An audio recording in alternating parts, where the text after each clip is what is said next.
بسم اللہ الرحمن الرحیم۔ آج قاری صاحب نے تراویح میں تقریباً 12:15 پڑھا ہے۔ اس میں 22واں سپارہ مکمل ہوا ہے اور 23ویں سپارے کے ابتدا میں سورہ یاسین تک مکمل اس کو پڑھا گیا ہے۔ اس میں سورہ احزاب کا بقیہ حصہ، سورہ سبا، سورہ فاطر اور سورہ یاسین کی تلاوت ہوئی ہے۔ سورہ احزاب کا آج جو بقیہ حصہ پڑھا گیا ہے، اس میں امہات المؤمنین سے شروع میں خطاب ہے۔ جیسے کل میں نے آپ کے سامنے عرض کیا تھا کہ بالکل 22ویں سپارے کا جو آخر ہے، اس میں امہات المؤمنین کو تخیر دیا گیا تھا، یا ایھا النبی قل لازواجک ان کنتن تردن الحیاۃ الدنیا وزینتہا فتعالین امتعکن واسرحکن سراحا جمیلا۔ اے نبی اپنی بیویوں سے، ازواج مطہرات سے کہہ دیں کہ ان کو دنیا کی زندگی عزیز ہے، ساز و سامان، عیش و عشرت، یا آپ کے ساتھ آخرت کی زندگی مطلوب ہے، ان کو مقصود ہے۔ تو آپ صلی اللہ علیہ وسلم نے تمام ازواج مطہرات کو بلایا تھا، عائشہ رضی اللہ تعالیٰ کو پہلے نمبر پہ بلایا، ان سے یہ کہا تھا، فرمایا تھا کہ آپ اپنے والد سے مشورہ کر لیں اس بارے میں کہ آپ کو میرے ساتھ رہنا پسند ہے یا میں طلاق دے دوں تو آپ دنیا کی زندگی میں عیش و عشرت، آرام پسند جس طرح زندگی گزارنا چاہتے ہیں اس طرح گزاریں۔ تو ان میں عائشہ رضی اللہ تعالیٰ عنہ نے کہا تھا کہ مجھے مشورے کی ضرورت ہی نہیں، بل اختار اللہ و رسولہ، میں اللہ کو اور اللہ کے رسول کو اختیار اور پسند کرتی ہوں، انہی کے ساتھ زندگی، انہی کے ساتھ مرنا، انہی کے ساتھ اٹھنا اور آخرت کی زندگی اور جنت کا ساتھ۔ تمام ازواج مطہرات نے آپ صلی اللہ علیہ وسلم کا ساتھ ہی پسند کیا تھا۔ یہ آیت تخیر 22ویں سپارے کی آخری بالکل آیات تھی اور 21ویں سپارے کی آخری ہو۔ 22ویں سپارے کی جو شروع کی آیات ہیں وہ بھی انہی کے ساتھ ہیں۔ یا نساء النبی لستن کاحد من النساء ان اتقیتن فلا تخضعن بالقول فیطمع الذی فی قلبہ مرض۔ اس میں اللہ جل شانہ فرماتے ہیں کہ اے ازواج مطہرات، نبی کی بیویوں، آپ عام عورتوں کی طرح نہیں ہو، آپ کا رتبہ اوروں سے الگ ہے، اوروں سے بلند ہے۔ اب ازواج مطہرات کو جو حکم دیا گیا ہے تو آپ دیکھ سکتے ہیں کہ جو حکم ان کو ہے تو ہماری ماؤں، بہنوں، بیٹیوں کو بھی وہی حکم ہے۔ ازواج جس طرح اللہ کے نبی پاک، پاکیزہ، صاف ستھرے، اسی طرح ازواج مطہرات پاکیزہ، مطہر، پاک کی گئی، صاف ستھری، بالکل اس میں شک و شبہ نہیں ہے۔ لیکن اللہ جل شانہ نے ان سے یہ کہا کہ جب کوئی بندہ آپ کے دروازے پہ آئے، کوئی سوال کرے، کوئی مانگے کچھ، تو فلا تخضعن بالقول، تو آپ نے زبان میں جو آپ عورتوں کی فطری لچک ہے آپ نے وہ نہیں کرنی، بلکہ جواب اگر دے رہے ہیں تو سختی سے دینا ہے، غصے سے، جس طرح ہم کہتے ہیں نا کہ بھی الفاظ میں جو لوچ ہوتی ہے عورت کی، اس میں نرمی وہ نہ ہو۔ کیوں کہ عورت تو وہ اپنے خیال سے نرم گفتگو اپنے مزاج کے مطابق کرے گی، لیکن فیطمع الذی فی قلبہ مرض، جس کے دل میں بیماری ہو تو وہ یہ سمجھے گا کہ شاید میرے لیے کوئی خصوصی اہتمام ہو رہا ہے تو وہ بار بار آئے گا۔ تو یہ حکم نہ صرف ازواج مطہرات کو تھا بلکہ یہ امت کی ماؤں، بہنوں، بیٹیوں کے لیے بھی یہی حکم ہے کہ آپ نے اگر کسی سے کوئی بات چیت کرنی پڑ جائے تو آپ نے فطری طور پر جو نرمی ہے اپنی زبان میں وہ نہیں رکھنی، بلکہ سختی سے جواب دینا ہے کوئی بھی بات ہو۔ اسی سورہ احزاب کے جو آج پڑھی گئی اس کی دوسرا رکوع، یعنی کہ 22ویں سپارہ کا جو دوسرا رکوع ہے، اس میں ایک تو وہ بہو سے نکاح کے بارے میں ہے کہ متبنہ کی جو بیوی ہوتی ہے وہ حقیقی بہو کی طرح نہیں ہوتی، متبنہ حقیقی بیٹا نہیں ہوتا، لہذا زید رضی اللہ تعالیٰ عنہ نے جو حضرت زینب کو طلاق دی تو آپ اس سے نکاح کر لیں، نکاح پڑھایا ہے۔ فلما قضا زید منہا وطرا زوجناکہا لکی لا یکون علیک حرج۔ تو حضرت زید رضی اللہ تعالیٰ واحد صحابی ہیں جن کا نام یہاں اس 22ویں سپارے میں ذکر ہے، پورے قرآن میں اور کسی صحابی کا نام ذکر نہیں ہے۔ اسی رکوع کے بالکل آخر میں ایک آیت آتی ہے، ما کان محمد ابا احد من رجالکم ولکن رسول اللہ و خاتم النبیین، کہ حضرت محمد صلی اللہ علیہ وسلم تم مردوں میں سے کسی کے والد نہیں ہے، کوئی ان کے بیٹا نہیں ہے، بیٹیاں تھیں لیکن بیٹا کوئی نہیں ہے، اور خاتم النبیین ہے، انبیاء کے سب سے آخر میں آئے ہیں۔ اس کے بعد نبوت کا دروازہ بند ہے۔ حضرت آپ صلی اللہ علیہ وسلم خود فرماتے ہیں کہ اگر میرے بعد کوئی نبی آتا تو عمر اس بات کے زیادہ حقدار تھے کہ وہ نبی ہوتے، وہ پیغمبر ہوتے، یعنی وہ صفات ساری ان میں پائی جاتی، لیکن میرے بعد کوئی پیغمبر کوئی نبی نہیں آئے گا۔ یہاں نبوت کا دروازہ بند ہو چکا ہے۔ اب اگر کوئی چور راستے سے یہاں پر داخل ہونا چاہے تو وہ چور راستہ اسلام کا نہیں ہے، وہ کفر کا، شرک کا، وہیں دار اسلام سے نکل جاتا ہے۔ آپ صلی اللہ علیہ وسلم کی زندگی میں ہی آخر میں مسلمہ کذاب اور کچھ لوگوں نے نبوت کا دعویٰ کیا تھا۔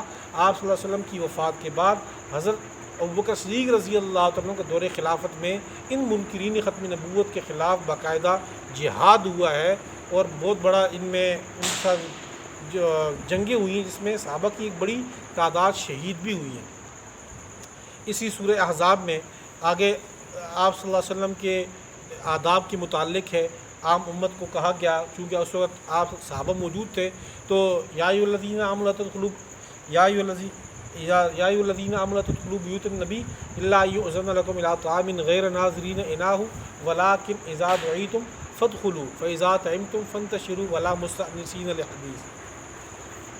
صحابہ آپ صلی اللہ علیہ وسلم پر جان دینے والے، محبت کرنے والے، ہر وقت چاہتے کہ آپ صلی اللہ علیہ وسلم کے پاس بیٹھے رہیں۔ ایک مرتبہ آپ صلی اللہ علیہ وسلم نے صحابہ کی دعوت کی، گھر میں جو کچھ کھانا پکو تو عشاء کی نماز کے بعد آ کر بیٹھ کے کھائیں۔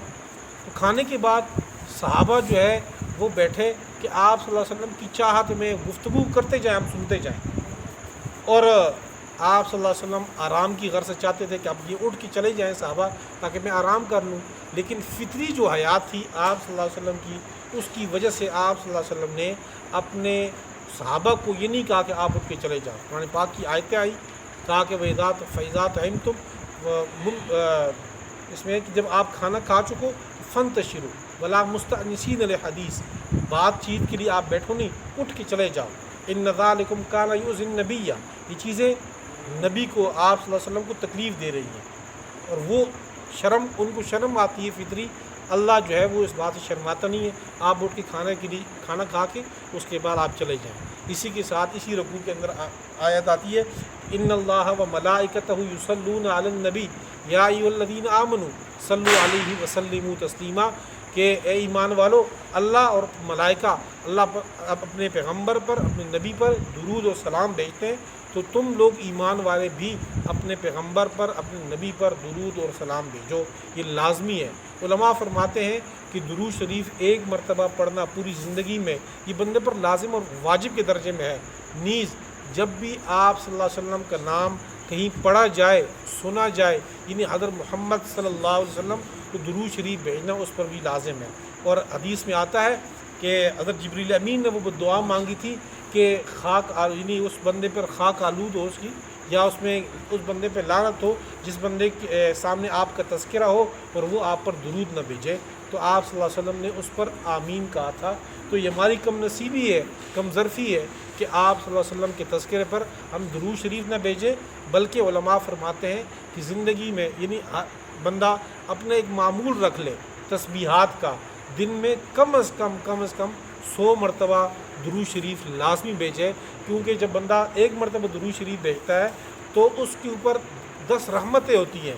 100 مرتبہ درود شریف بھیجنے کا مطلب یہ ہے کہ انسان کے اوپر 1000 مرتبہ اللہ کی رحمت ہو۔ تو ایک انسان کے اوپر جب ایک ہی دن میں 1000 رحمتیں برسیں تو ظاہر بات ہے اس کی دنیا بھی اچھی ہوگی، آخرت بھی اس کی اچھی ہوگی۔ آگے سورہ سبا میں قوم سبا کا ذکر ہے۔ قوم سبا، اس کو اللہ جل شانہ نے بڑی معیشت بڑا روزگار دی تھا، یہ ڈیموں والی تھی، اس کو بڑی ڈیم وغیرہ نے بنائے ہوئے تھے اور ان کو باغات وغیرہ دیے تھے اللہ جل شانہ نے، اور اس کی اللہ کی نعمتوں سے نوازا، لیکن ان لوگوں نے اللہ کی نعمتوں کی ناقدری کی، شرک کیا، اور اللہ تعالیٰ نے ان ڈیموں کو ان کے اوپر توڑا اور پانی کے اندر ڈبو دیا تھا اس کا۔ تو قوم سبا کا اس میں ذکر ہے۔ اسی میں حضرت داؤد علیہ السلام کا وَلَقَدْ آتَيْنَا دَاوُودَ مِنَّا فَضْلًا یا جبال أَوِّبِي مَعَهُ وَالطَّيْرُ، حضرت داؤد علیہ السلام جب اپنی زبان میں گفتگو کرتے، اللہ کی کلام پڑھتے، حضرت داؤد علیہ السلام جب زبور پڑھتے تو پرندے اور جو ہے وہ اس کے ساتھ پڑھنے لگتے ہیں اس میں۔ وَأَلَنَّا لَهُ الْحَدِيدَ، اللہ فرماتے ہیں حضرت داؤد علیہ السلام کے ہاتھ میں ہم نے لوہے کو موم کی طرح نرم کر دیا تھا اور وہ لوہے والا کام کرتے تھے اس سے. انہی کے بیٹے حضرت سلیمان علیہ السلام، انہی کے ساتھ میں تذکرہ ہے کہ اللہ جل شانہ نے ان کے لیے ہواؤں کو مسخر کر دیا، جس طرح آج ہوائی جہاز چلتا ہے اس سے بھی تیز ان کا تخت چلا کرتا تھا. یہ اللہ جل شانہ کی بادشاہت ان کو عطا فرمائی تھی.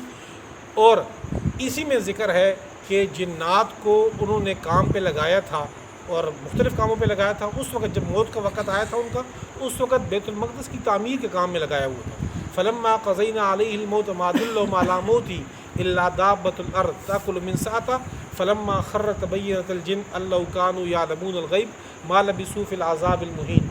یہ سورہ 22 سے پارہ سورہ سبا کی آیت ہے، جس میں اللہ جل شانہ فرماتے ہیں کہ جب ہم نے سلیمان علیہ السلام کی موت کا فیصلہ کیا تو ان کی جب جسم سے روح نکل گئی تو اس وقت وہ ایک عصا لیے کھڑے تھے، ٹیک لگایا ہوا تھا انہوں نے، تو اسی طرح ٹیک لگائے کھڑے رہ گئے. تو جنات یہ سمجھتے رہے کہ یہ ہماری نگرانی کر رہے ہیں، دیکھ رہے ہیں ہمیں، تو مسلسل کام پہ لگ رہے. ادھر وہ کام کمپلیٹ ہوا تعمیرات کا، اور ادھر سلیمان علیہ السلام کی جو لاٹھی تھی عصا، اس کو دیمک لگ گئی اور اس دیمک کی وجہ سے وہ لکڑی اندر سے کھوکھلی ہو گئی، جو سلیمان علیہ السلام کے جسم کو وہ وزن برداشت نہیں کر سکی. حدیث میں آتا ہے کہ اللہ تعالیٰ نے زمین کے اوپر انبیاء کے جسم کو کھانا حرام کر دیا ہے. ان اللہ حرم علی الارض ان تاکل اجساد الانبیاء. تو نبی کے جو جسم ہوتا ہے وہ محفوظ ہوتا ہے، لہٰذا نبی کے جسم کو تو کچھ بھی نہیں ہوا، وہ لکڑی کو دیمک کھا گئی. جب سلیمان علیہ السلام گرے اس سے فلما خرّا، جب وہ گر پڑے تبینت الجن، اس وقت جنات افسوس کرتے تھے کاش کہ ہمارے پاس اگر غیب کا علم ہوتا تو اس وقت ہی ہم بھاگ کے چلے جاتے. اب کئی سال گزرنے کے بعد ہمیں پتہ چلا ہے کہ سلیمان علیہ السلام فوت ہو گئے، تو اتنے عرصے تک ہم ویسے ہی فضول کے عذاب میں مبتلا ہوتے. اس سے یہ پتہ چلتا ہے کہ جنات کو غیب کا علم نہیں ہے. لہٰذا ہم اگر یہ سوچتے ہیں کہ ہم کسی جنات وغیرہ کے ذریعے کوئی چیز معلوم کر رہے یا اس فلاں بندے نے جن قابو کیے ہوئے ہیں، فلاں بندہ تعویذ کرتا ہے، فلاں یہ کرتا ہے، فلاں وہ کرتا ہے، تو یاد رکھیں کہ غیب کا علم صرف اللہ تعالیٰ نے اپنے پاس رکھا ہے یا انبیاء کو ان کی ضرورت کے مطابق دیا ہے. اس کے علاوہ کسی کے پاس کوئی بھی نہیں ہے، کچھ بھی نہیں ہے. ایسی خواہ مخواہ کی باتیں ہیں. کوئی علامات، کوئی چیزیں ہوتی ہیں جن کے ذریعے وہ بتا سکتے ہیں تو بتا دیتے ہیں. بندہ سمجھتے ہیں کہ شاید یہ واقعی. اب آپ کسی ڈاکٹر کے پاس چلے جائیں، وہ آپ کو چیک کر لے، آپ کو کہہ دیجیے آپ کو بخار ہے، آپ کو یہ مسئلہ ہے، آپ کو وہ مسئلہ ہے. تو کوئی بندہ بھی ڈاکٹر کو عالم الغیب نہیں کہتا. تو بندہ کسی اگر مولوی صاحب کے پاس چلے جائے اور مولوی صاحب آپ کو کہہ دے کہ بھئی آپ کی ناف کا مسئلہ ہے یا آپ کے سر کا مسئلہ ہے یا آپ کے پیٹ کا مسئلہ ہے، تو اس میں غیب کا علم کہاں سے آ گیا؟ جس طرح ڈاکٹر جو ہے وہ اسباب استعمال کر رہے ہیں تو مولوی صاحب اور قاری صاحب بھی وہی اسباب ہی استعمال کر رہے ہیں. لہٰذا غیب کا علم اللہ تعالیٰ نے صرف اور صرف اپنے پاس ہی رکھا ہوا ہے. آگے سورہ فاطر ہے. سورہ فاطر کہتے ہیں پیدا کرنے والا. الحمدللہ الذی فاطر السماوات والارض. پاک ہے، یہ تمام تعریفیں اس اللہ کے لیے جس نے زمین و آسمان کو پیدا کی ہے. اس میں اللہ جل شانہ آیات توحید ذکر کی ہیں. اس کے بعد دوسری جو رکوع ہے، یا ایھا الناس انتم الفقراء الی اللہ. اے لوگو تم سارے فقیر ہو، سارے عاجز ہو، سب کے ہاتھ خالی ہیں. واللہ الغنی، اللہ غنی ہے، اللہ سے مانگو اللہ دے گا.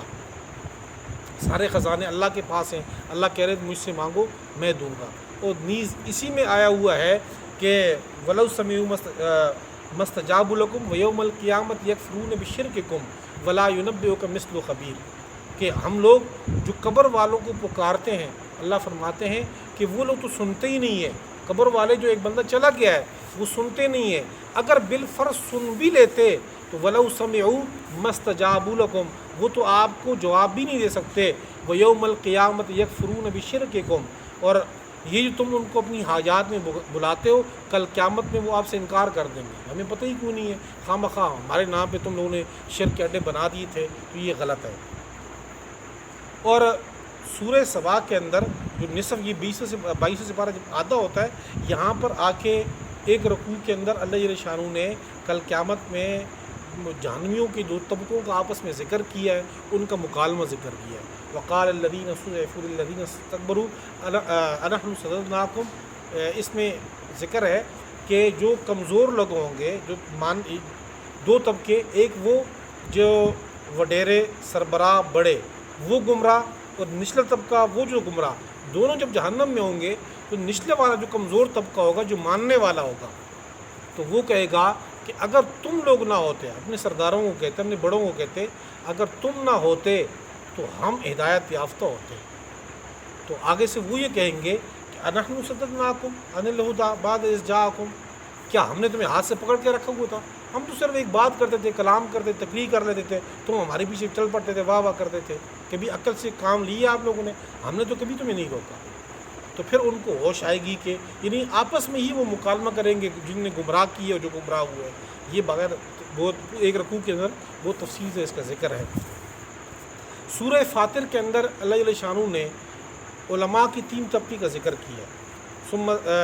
ثم اورثنا کتاب الذین اصطفینا من عبادنا فمنهم ظالم لنفسه ومنهم مقتصد ومنهم سابق بالخیرات باذن اللہ ذالک هو الفضل الکبیر جنات عدن یدخلونها۔ اللہ جل شانہ فرماتے ہیں کہ جن کو ہم نے کتاب کے علم دیا ان کی 3 قسمیں ہیں۔ فمنهم ظالم لنفسه، ایک وہ علماء جن کے گناہ ہی گناہ ہیں، ایک وہ طبقہ فمنهم مقتصد جن کے گناہ بھی ہیں اور جن کی نیکیاں بھی، یعنی برابر برابر چل رہے ہیں، اور تیسرا وہ فمنهم سابق بالخیرات باذن اللہ، جس کی صرف نیکی وہ آگے بڑھتے جا رہے ہیں۔ علماء فرماتے ہیں یعنی اس آیت کی تفسیر میں 3 طبقے بنا کر اللہ تعالیٰ نے ان تینوں سے وعدہ کیا ہے، جنات عدن یدخلونها یحلون فیہا من اساورا، کہ ان تینوں طبقوں کو میں اپنی رحمت میں، اپنی جنت میں جگہ دوں گا۔